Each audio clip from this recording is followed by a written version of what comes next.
Waiting for the eyeball. There it is. And here we are for another episode of Dualistic Unity Social. I am very excited about these episodes. I love the fact that we just get started. We have no idea what we're going to talk about. And then we just do that for like 45 minutes to an hour. It's basically an episode without all of the formal bullshit of being an episode. There's no introduction. There's none of that. It's just here we are and let's see where we're going. So welcome, everyone. Yeah, it's funny with the formal bullshit. We have about the least amount of formal bullshit, I think, of any podcast. There's not like I hear so many podcasts with like intro music and it's like all that stuff. And the most we do is hello and welcome to blah blah blah episode. And that's about it. But yeah, I guess something that I was just to get right into some stuff. It's been funny because the last while. Oh, hold on. Oh, I gotta make sure. Oh yeah, I gotta click Instagram. Sure, that's live. Yeah, there we go. Okay. It says, did you get that alert connection issue for some things? Or is that I think you're good to go now. Okay, cool. Sweet. The last, I don't know, it feels like the last couple months I've been I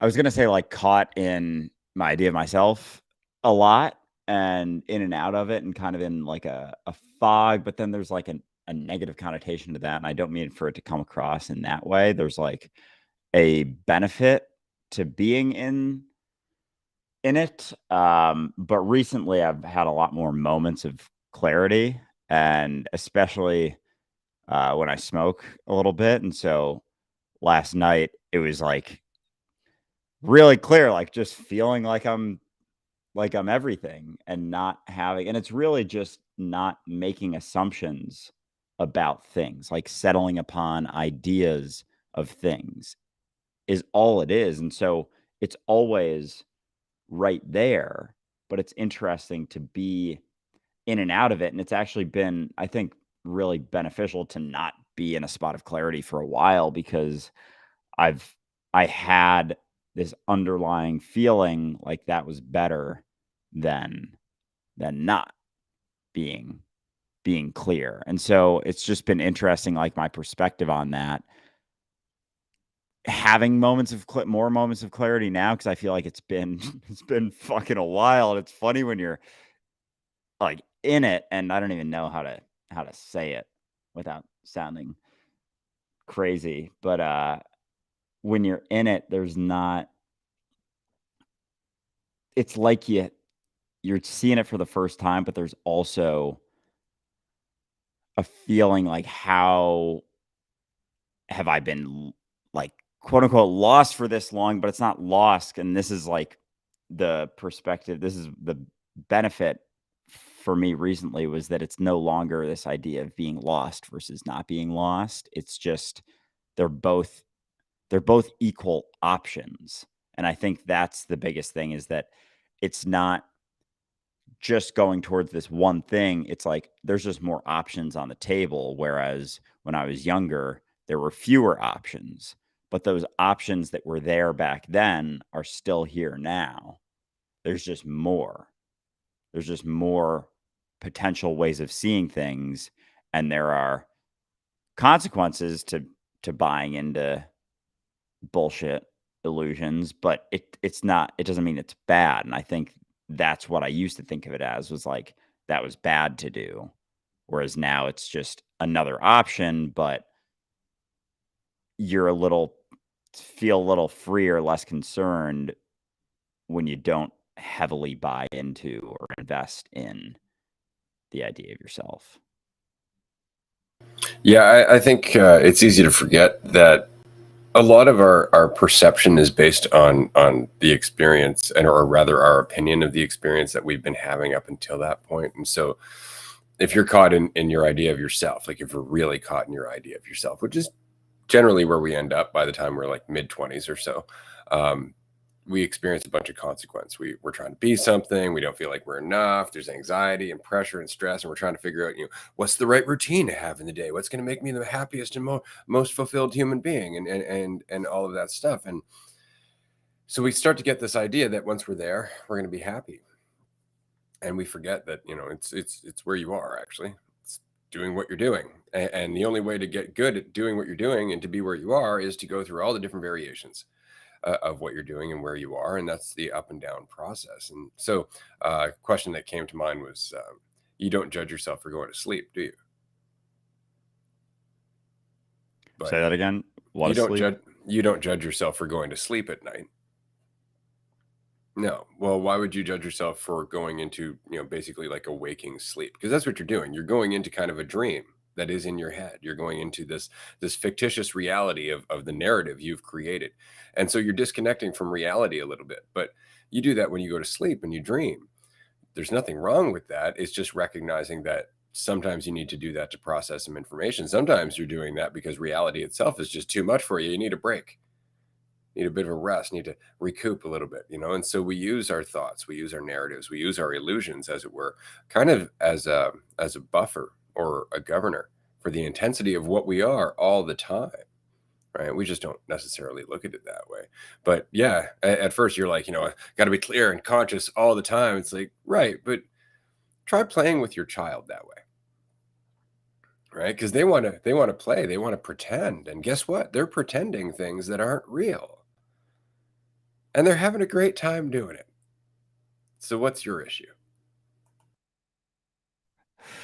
Yeah, seriously. I mean, that's a conversation I was having yesterday, was the shift from childhood to adulthood, and the shit that, like, teenagers do, and that sort of mentality of judgment, comparison, you know, doing well because did I freeze for a second? Never mind, doesn't matter. Doing like, feeling good because you made a certain sports team when you're 12, then just turns into feeling good because you got promoted. And it's like the same sort of shit that makes us feel good or bad about ourselves, what someone thinks of us. Are we a part of this friend group? Are we not a part of this friend group? Like, do these people like me? And so we have this teenage mentality that then carries into adulthood. And so I was having a conversation kind of about that, and then just like stages of ego development, and how adults are in the same stages of ego development as most teenagers. Like, we don't move beyond that. The building of the idea of ourself, the taking it very seriously, and then we continue to do so throughout the rest of our life, thinking that it actually means something, as opposed to moving beyond that and recognizing it as a tool, and recognizing that it's not something that actually means something about us. And that's the difference between, taking something very seriously, kind of being lost in the dream, and not lost, because lost isn't the right word, but just taking a dream very seriously. Like, when you recognize more clearly that there isn't something to be taken quite as seriously. And that's the shift, but it doesn't make anything better or make you better for doing so, because that's a part of being caught. And like that takes you out of that spot. Like, it can't be, this makes me better, because who's it making better that isn't also everything? And so that's it. I don't know. It becomes such a You can fine understand line. where it comes from though when you feel shitty, right? Like when you're feeling shitty, it's immediately you're like, I'd like to feel better, right?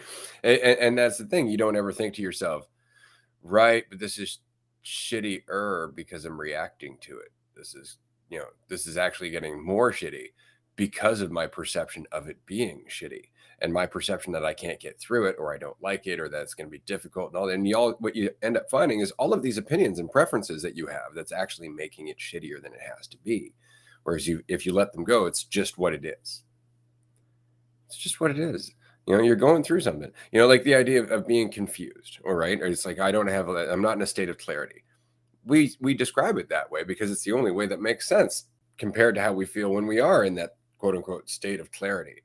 But clarity about what? I mean, it's like we oscillate between clarity about how involved we are with our narratives, or clarity about the reality that we're a part of.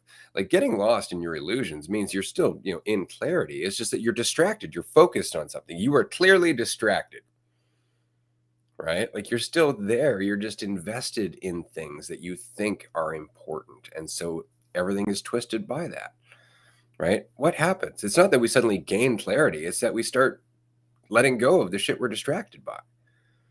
That's when we start to feel more clear. It's not that we are more clear. It's that we're giving ourselves less things to chew on at the same time. And so we just feel more clear. It's just that we don't recognize how often we're juggling like dozens of things. Yeah, it's almost like we're all like, if, quote unquote, clarity is walking down the street, paying attention to it, getting distracted is like literally getting distracted, like looking at a bird flying by and just watching that bird and then focusing so much on that bird and then thinking that that bird's actions and everything that it does means something about you. It's like it doesn't mean you're not still walking down the street, but you're just entirely focused on a bird and missing everything else that's there. But it's always an option to focus on the bird. It's not wrong to focus on the bird. It just comes with certain consequences because you're so focused on that. And then you're focused, and even that, like, it's not that far off of a comparison. Like, the bird does its thing, does movements, flies, maybe it stumbles here and there. And then if you tie your value to how it is, it's not that dissimilar from tying your value to how other people respond to you. Like, you don't have control of that at all, right? Just like you don't have control of what the bird's doing flying by, and you're focused on it, thinking that it means something about you, while you're still walking down the street and there's other things you could focus on.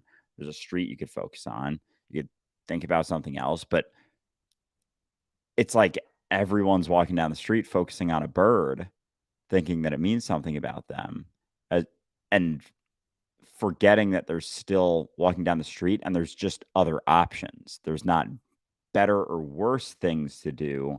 There's just way more than just focusing on the bird. See, that's a really funny image because, you know, we talk about mental health and disorders and stuff, but it really is just taking a certain perception, getting so lost in it that it becomes reflexive. And now it's not something that you can recognize as an optional perception. You're just stuck in it. It seems like you're always there. You're always going to be there. It's reality. And you get just lost in that. And so it's conceivable and probably already happened that somebody would become paranoid of the birds judging them. And you can imagine this person walking down the street surrounded by, well, say in New York, all these pigeons, doing their thing. And it's like every time a pigeon looks at them, it's like, oh God, it's looking at me, it's judging me, it's all of that. And so you're creating all of these narratives of how these birds are judging you and what they're judging you for. And you're lost in that. And all of a sudden you step in dog shit. Right? And why? Well, because you're worried about all of these fictitious narratives. It's not like the birds are saying any of that stuff to you. Right? It's not like people are coming up and saying that they're judging you. Right? You're just assuming. And so we get lost in it and we step in all kinds of dog shit. Yeah, and then we get pissed about the dog shit, and then we're focused on the dog shit, and then we step in another pile of dog shit, and that's like the spiral of, oh, I'm having a shitty day. It's like, because you keep focusing on the shit that's happening as opposed to where that's coming from. Like, it's coming from being distracted. It's coming from not focusing on where you're at, and that's all it ever is. Like, the moments, quote unquote, moments of clarity I was referring to before is just recognizing very clearly that this is it.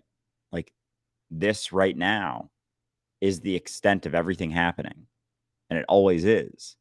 And we get pulled into other things thinking that something else is going to mean something about us or increase or decrease our value, and the hope for that, but it all stems from not being attentive to where you're at and thinking that your value can waver, and not realizing that it can't. Like, it's not shifting, it's not changing no matter what. And so everything stems from that idea that it could waver, because then there's the concern of what's going to happen. And if it's based on how other people think, it's really just based on your perception of how the other people think and the concern for that all the time. Just like the birds, just like focusing on the fucking pigeons and then stuffing and shit. That is, yeah, it's such a, I don't know. It makes a lot of Now sense. that's a good video idea. You need to, just get a bunch of pigeon shots and then just catch yourself like looking progressively more panicked. You can do like some music with the pigeons and just, you wouldn't worry about their judgment. Why would you worry about mine? You know, that kind of thing, Yeah. and just end it there with you running from the pigeons. Oh, that's a great idea because that's just it. We just put weight on everyone else, but it's not that different really at all. Like, what if pigeons had opinions and you care? Like, it sounds silly. It's kind of like, the comparison where, believing in Sky Dad isn't so different from believing in Santa Claus because it's not. Like, caring about what other people think of you isn't that different from making up a narrative of what you think the pigeons are thinking about you. Like, imagine if we found out that pigeons had like an internal dialogue and we're actually the most judgmental creatures. Like, there would be mental health disorders that started coming up about concern for the opinions of pigeons. And people get very caught in that and they get frustrated. And there would be like movements to kill all the pigeons to get rid of them. But it's really just all stemming from your illusion of yourself, your perception of yourself that you're maintaining, and you're projecting that judgment. Because, like, if that were to happen, the pigeons still wouldn't be able to talk. And so you wouldn't be able to find out. You would just be making assumptions based on how they're acting and how they're flapping their wings. And there would be all of these assumptions based on that. And that's the same thing we do with body language. Someone looks at us funny, we assume that they're judging us. Meanwhile, we're looking at them. They're looking at us, wondering why we're looking at them, while we're looking at them, wondering why they're looking at us, both thinking the same thing. Why is that person judging me? It's like neither of you are. It's just in your head. Like, it's just your own assumption they are. And it's essentially never correct. It's kind of funny when you look at it for what it is, right? It's not, again, like, fearing the pigeons isn't a loss of clarity. You are just clearly absorbed in a certain perception that you're invested in as truth. That's the funny part. Like, we're not diminished by our confusion. We're just over invested. We're actually using our incredible potential in a way that's so inefficient that we feel fucking lost. And that's kind of funny when you really get that you're not actually trying to add anything to yourself. You're not actually trying to get anywhere. You're just not getting so distracted. It's really all it is. And you're giving yourself a chance to take things in. It's kind of like allowing yourself to take a breath. It's very, very important. We have a great question. And this is where does this experience actually take place? Like, if it's not in space or time, where would it be? So this is a hard left turn. And we're not going to get too deep into this one because we've covered it numerous times. But to answer it very briefly, what makes you think that it is taking place somewhere?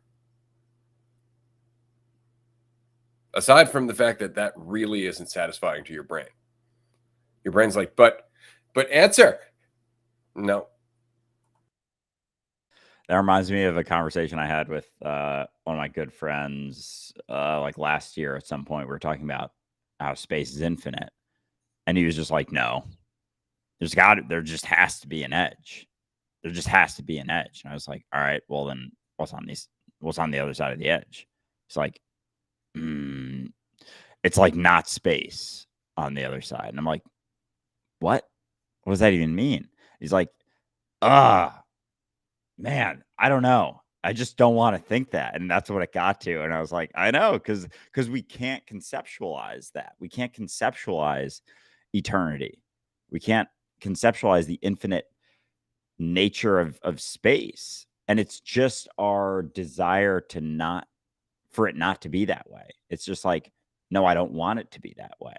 It's like, that doesn't change it. Because if you break it down, like if you really go to the extent of what infinite means, like when they measure the universe, it's just the known universe. It's like the known universe. That's where our fucking measurement tools end. That's all it is, but it doesn't mean that it stops. What's next? It doesn't stop, because then it's like, what is it, in a snow globe? But then what's on the other side of the snow globe? More reality, more existence. And so it's really just our own desire for it not to be that way. And then we make something up, but that doesn't change the inherent nature of it. So if it's not happening anywhere, then how is anything happening at all? I love this question. I love this topic. It's super unsatisfying. And so let's see if I can break this down really, really quickly. This is why it's so important to accept the subjective experience, because it's really the only thing that allows you to see what what it is we're trying to talk about. So if you could take your subjective experience, the awareness of yourself, remove any of the story of what you think you are, remove everything that you see, remove everything, just remove it all, except that you exist. You just exist, like within your mind, but there's no outside your mind. There's no brain that your mind is within. There's no body or environment that your mind is within. It's just your mind. That is the all of everything. Okay. And in that, not blackness, because it's not blackness if you look at it, is potentially anything. Potentially anything. And that's reality, is that all of this is potentially something that we could experience as the all of everything. The awareness that is existence could perceive itself as separate and experience itself in any way whatsoever, because it is all that is. All that could possibly be is within that nothingness that is subjective awareness. And so reality is the expression of all of those potential moments. So this is happening in potential. This is a potential experience that could happen if existence was separate from reality. And it's not, but it can perceive itself that way. And so the potential of that perception is what we are all experiencing. But the perception itself would seem absolutely real because it's reality having it. See, there's nothing more real than the dream of existence itself. And so while all of this is happening to us, in reality, it doesn't exist anywhere because existence itself isn't anywhere. It's existence itself.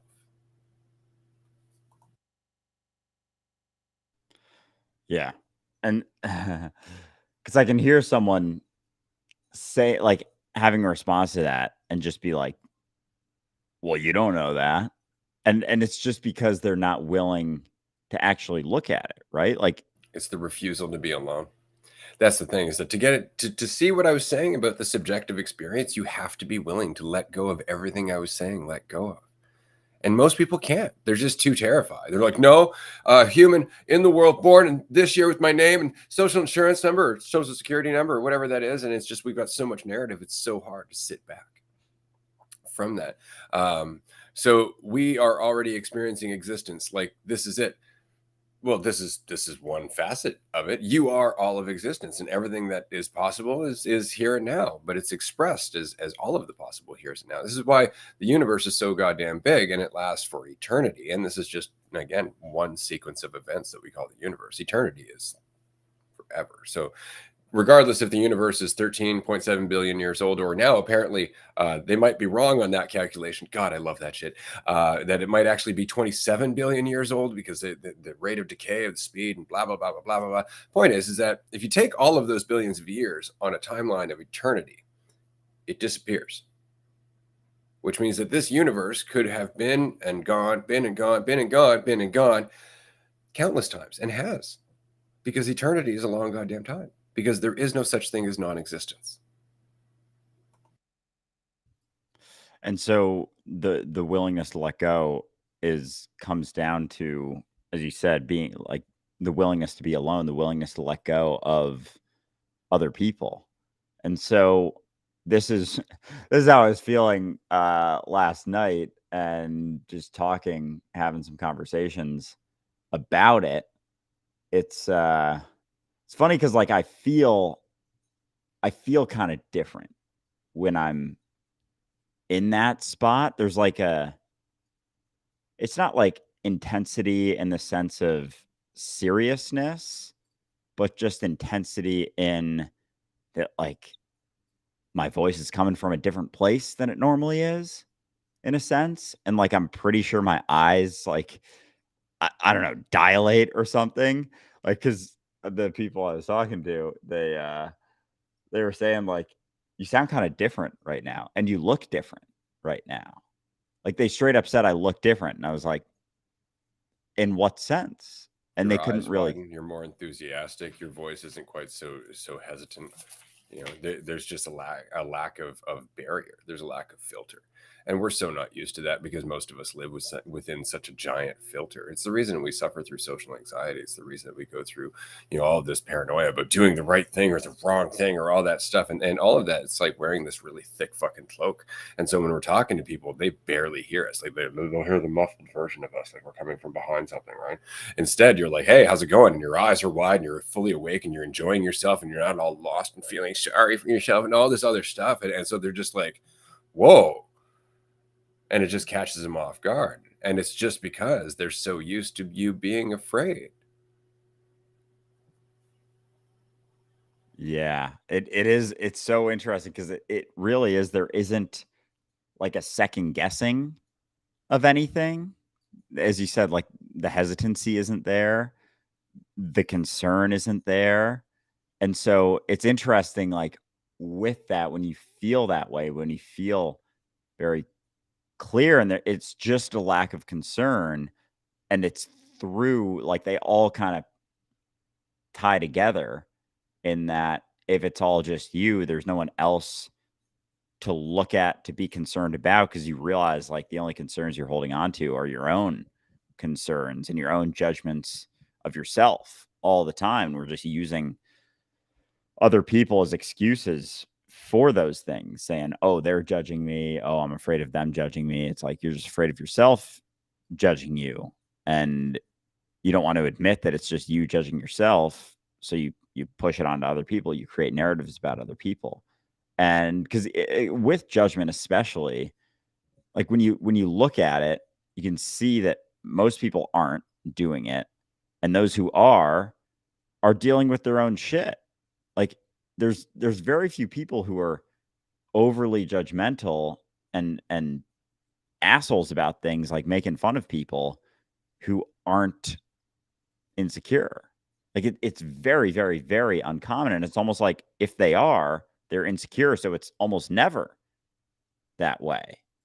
And so it becomes less of a thing to fear because you see where it's coming from. And so there is less concern. But yeah, in that spot, it's funny how much we have in the way, like you said, the cloak, the barrier between that lack of concern, like really what you are deep down when that comes out.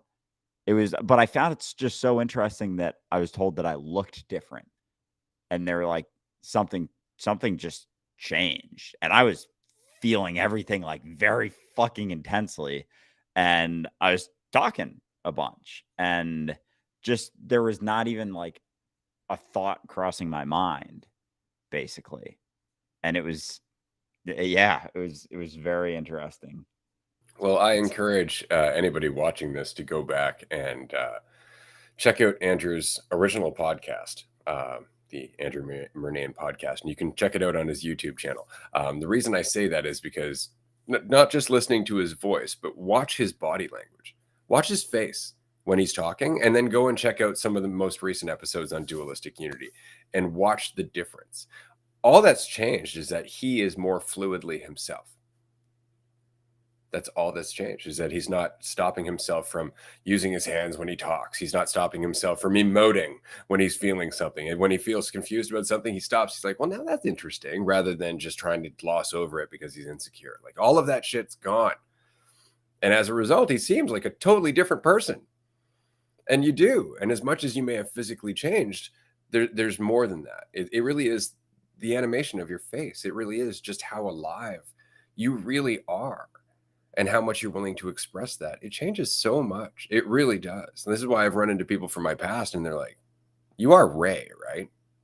Like they have problems recognizing it because I'm so very different, not in just how I look at things, but how I look because of how I look at things.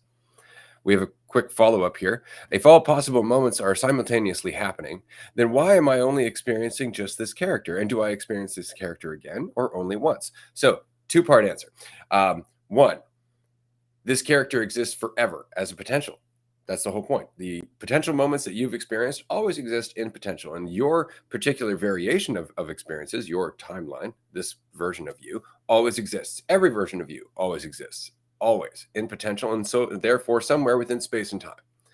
So that's one answer. This is what Jesus was saying about eternal life. There is only life. God is of the living. Death is a fiction. All right. Second part, and this is the one that's really meaty, and I recommend that you go and check out the Dualistic Unity podcast, start in season 1 and go through season 2 if you find this interesting. Why am I only experiencing just this character? What makes you think you are? Outside of how distracted you are by this character, your attachment to it, your idea that you're it.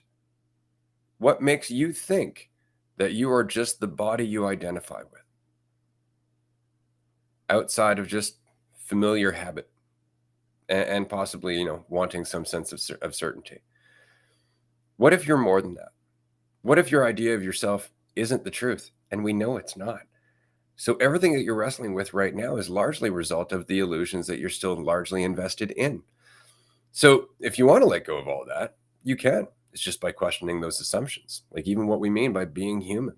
This is what gets me when somebody's like, "Oh, we're not a human. We're not humans having a spiritual experience. We're spiritual having a human experience." It's like, instead of just recategorizing yourself with another label, why not just explore what you are without giving it a label? Right? Question what you mean by human. Do you mean this sack of meat? Because there's a lot more to you. Do you mean the awareness that runs that sack of meat? In which case, there's a lot more to that. Do you mean the sack of meat that's actually just energy floating around, somehow maintaining consistency as a reflection of your awareness? See, there's so much more to this. So I would say don't be so quick to assume that you are, in fact, only experiencing one character, because you're also me and you're Andrew. And we're all doing this at the same time. It's just that, just like an illusion that we get caught up in and it limits us from experiencing all the other things, just like the pigeons stop us from seeing the dog shit, your fixation on your self-image as truth stops you from feeling everything else that you are. Food for thought. Definitely check out the podcast. Season 1, episode 1. Great place to start, scratching the surface. I do want to mention very quickly, because we're going to adjourn here in about 10 minutes for a 15-minute break, that we will be continuing on Patreon for our Tier 2 call today. We do this 5 days a week. You can join us on a group Zoom. You can chat with us, ask us questions. We can get deeper into this particular conversation if that's what interests you. Likewise, one last announcement. We are currently hiring. We are looking for a advertising sales agent, and we are awesome to work with. You can set your own hours. What we're really looking for is somebody who sees the vision of what it is that we're doing here. And so we would prefer it if this person was familiar with the podcast. We will ask you to check out the podcast if you would like to work with us. This is a commission only sales position at the moment, though it can lead to a salary later on down the road. We have never put time or energy into marketing advertising space on our podcast, and we have over 200 episodes of an hour to 2 hours each. There's a lot of advertising space, so we're looking for somebody to help us fill that space. So if that's something that interests you, we would love to chat with you. You can follow that link there, or just reach out to us here on social media, and we'll be happy to answer your questions.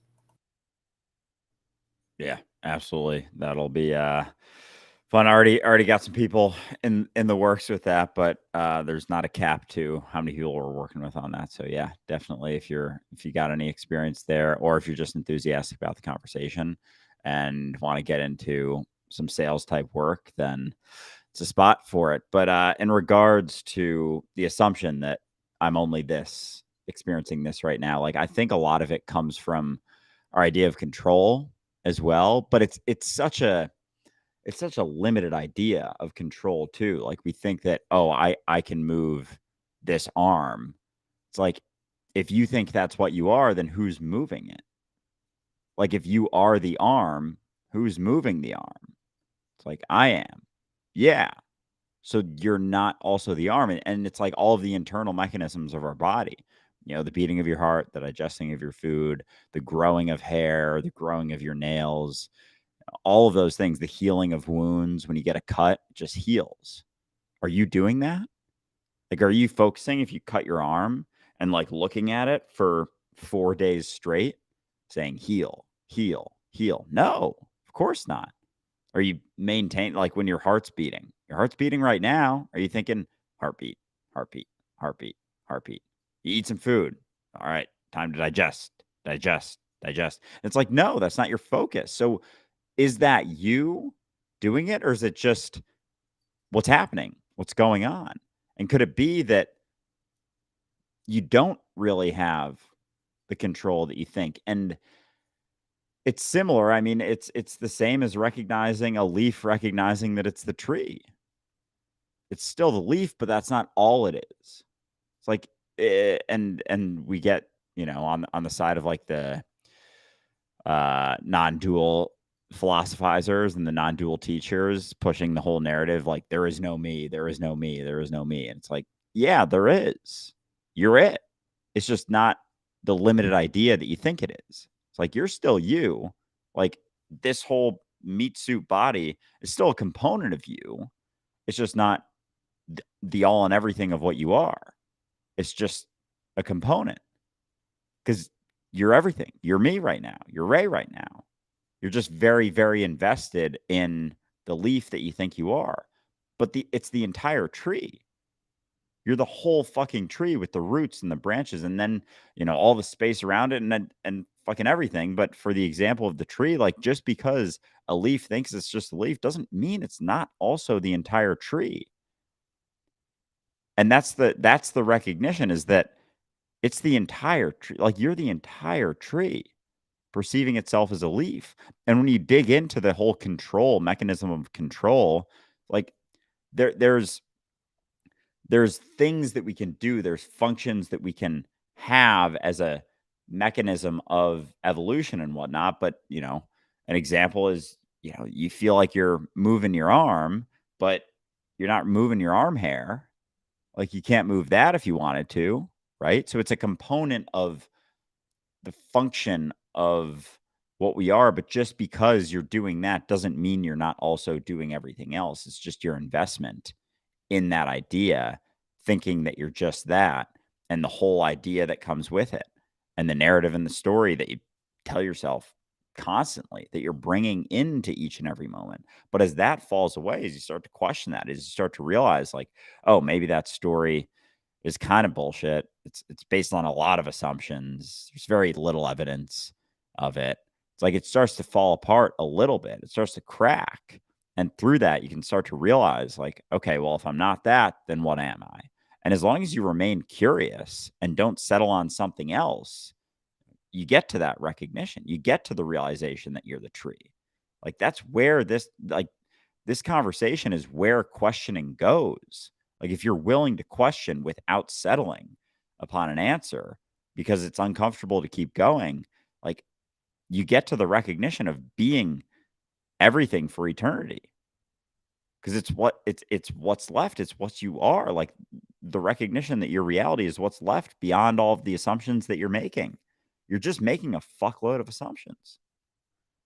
And what's dangerous here is that we're talking about this and we're sounding all very, analytical and logical and all that fun stuff, and that'll get you only so far, because what we're talking about isn't a memorized concept. It's not something that you can just believe in and in any way make any progress. You actually just have to let go. You have to relax. You have to relax and be vulnerable and be yourself. And there's a whole process to doing that that has nothing to do with memorizing or learning anything. And so it's something that is a result of being on the path of doing the work of questioning yourself and having a little faith in what you are and all of that stuff. But it also helps to be in conversation with people who are on similar paths, people who are in fact also trying to let go of their layers, because in every layer of ourself that we let go of, we become more sensitive to what we are actually experiencing. And so when you have a group of people who are more vulnerable willingly, all of a sudden what you start to see as spiritual people are like, oh, all the synchronicities. You see what that shit really means. You see what it means when you're not looking for confirmation bias, when you're not looking for angel numbers and all that other crap. And you start to see that people really are an extension of one another.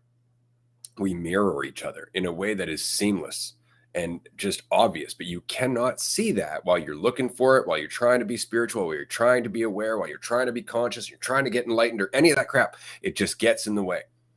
And so while this podcast and what we do can help, the conversation can help, it's the community that is the power behind everything.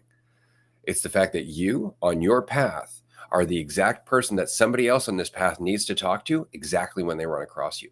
And you may not know that because you're lost in your shit, but there is no division. So get involve yourself in the community with other people who are on this path, because it's a community of one, you. It's not about fitting in. It's about you being on your journey and everybody else going, yeah, I'm doing the same thing. And in that, we are in this together.